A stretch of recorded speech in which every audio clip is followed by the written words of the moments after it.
Hi kids, for your project today I want to give you another moving artwork, a very simple mechanism that you can experiment with and build on to make your own sculptures. Sadly, I don't have much time these days to make my own artworks, but when I did, I often made mechanical works or works that moved, and I'm going to show you one here. This was a very large piece with several different movements, all controlled by turning a handle. And this sculpture or artwork was made using just cardboard, paper, and string, which is what I always use to create these works. The video is now very old, the artwork was made quite some time ago, but it probably helps you to see how many different possibilities you have just using simple materials and movements. So back to our sculpture, and the first thing we need to do is to make the frame, and to do this we need to cut cardboard to a certain size. I am using the measurements 13 centimeters by 7 centimeters for the top and the bottom, and for the sides 7 centimeters by 9 centimeters. You can use these widths, or you can try a different size structure if you want.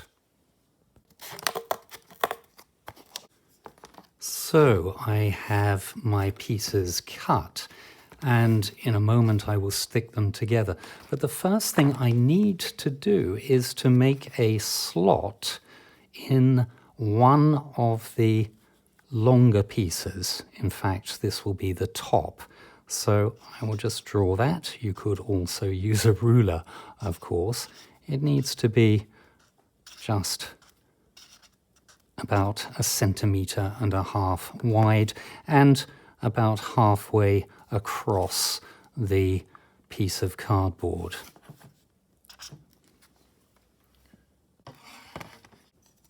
Of course, the best way to cut this is with a knife, but not all of you should be using knives, in which case you can ask a parent to help you with this, or you could try to use some scissors. So now the slot has been cut out, and we now need to put all our pieces together to make the frame. The easiest way to do this, of course, is with a hot glue gun, but you can use normal glue. You would just need to wait for it to dry.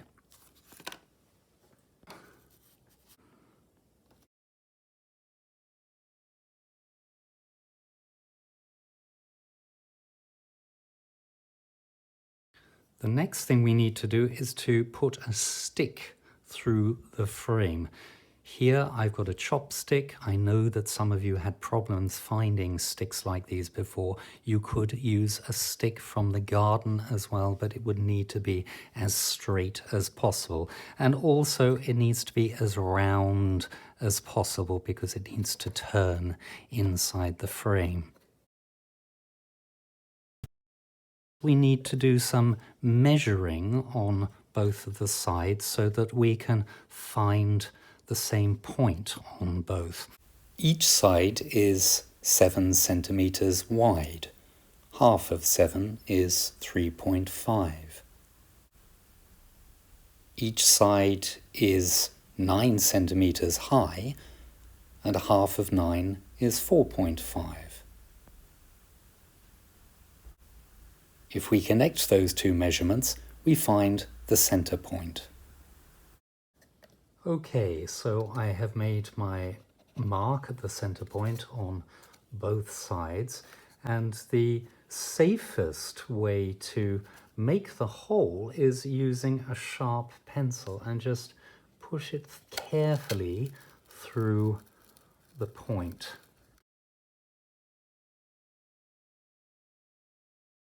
And then take your chopstick or pencil or stick, whatever you are going to use, and push it through from one side to the other.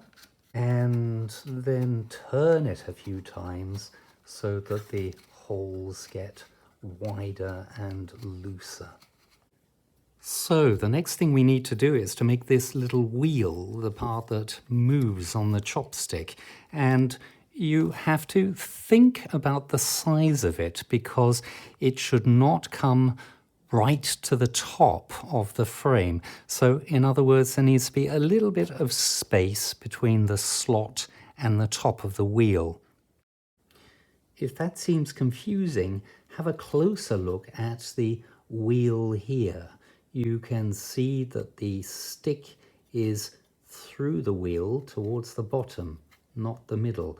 And when the wheel turns, there needs to be a little bit of space between the top and the wheel. In my case, I have found a vitamin pot that I think will work nicely. So I'm going to draw around the base of this.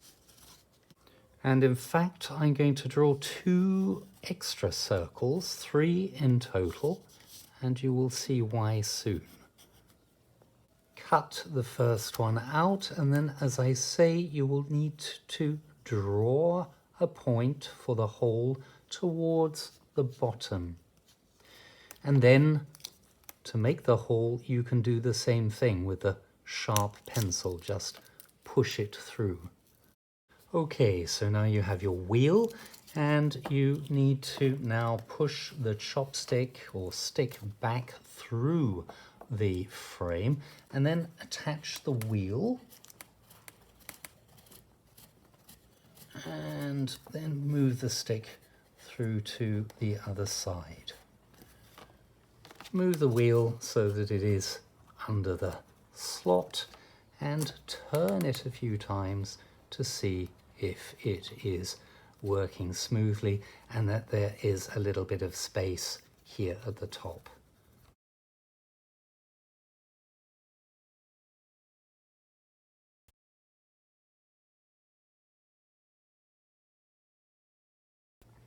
In my case, everything seems to be okay.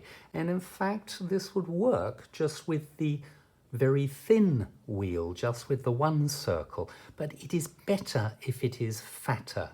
So now we are going to cut out the 2 extra circles to stick them to the first. Again, we will have to make holes in the new circles, so use the first one as a template.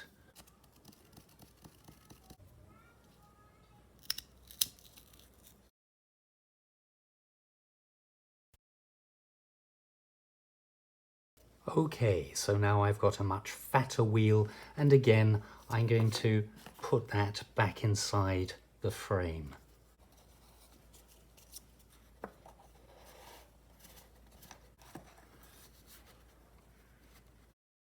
The next step is to cut a strip of cardboard that will fit through the slot in the top. Here's a tip for you. If the cardboard strip is just a little less wide than the slot, it will move up and down vertically in an almost straight line. But if the slot is quite a lot wider than the cardboard strip, the strip will move left and right as well as up and down, producing a kind of rocking motion. You could experiment with both effects. Before you push it through the top, I would like you to bend one end of it just a little bit, like so. And then put it through the hole in the top. And now you need to cut a rectangle of cardboard, and this rectangle needs to be glued to the base of the strip. This is the platform that the wheel will push up and down.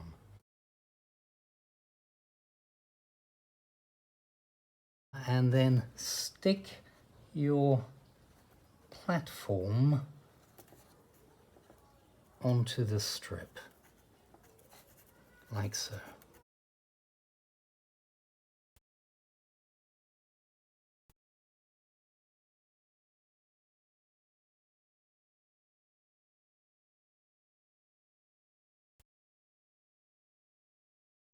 As with anything that is mechanical, you might find you want to make adjustments. You might think, for example, that the platform is a little bit too wide. You can take it out and trim it, perhaps.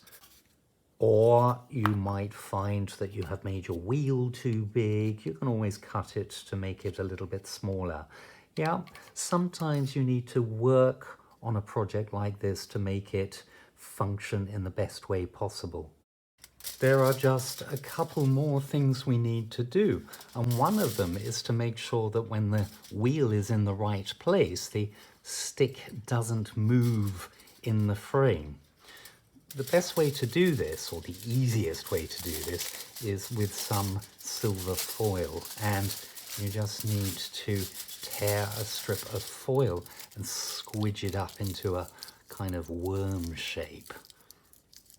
And then you need to put a little bit of glue on it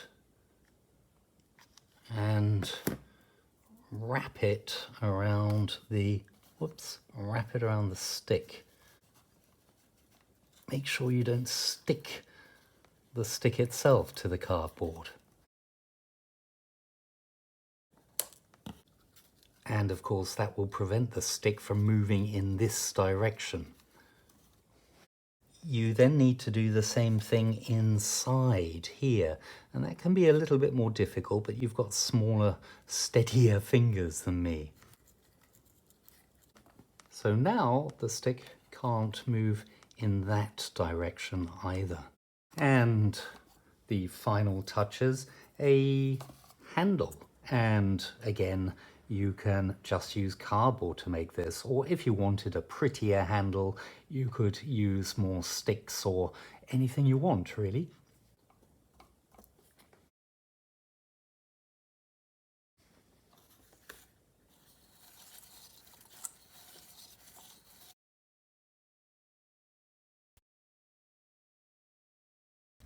What about an animal jumping in a field, for example?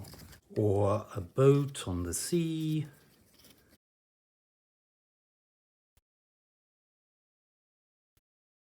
Somebody you have all written about, Icarus, flying too close to the sun. I said right at the start of the video that it's possible to adapt very simple mechanisms to make them a little bit more complicated. Next week I will show you how I made my version of Icarus. And it might be a little bit too difficult for some of the younger kids unless they get some help. But I would like you to start with the simplest model I've shown you today. And then I've got a challenge for some of the older kids or some of the other kids. How would you make Icarus's wings move? How would you do it? In fact, there are many, many possibilities, and I think I have chosen one of the simplest, but let's see.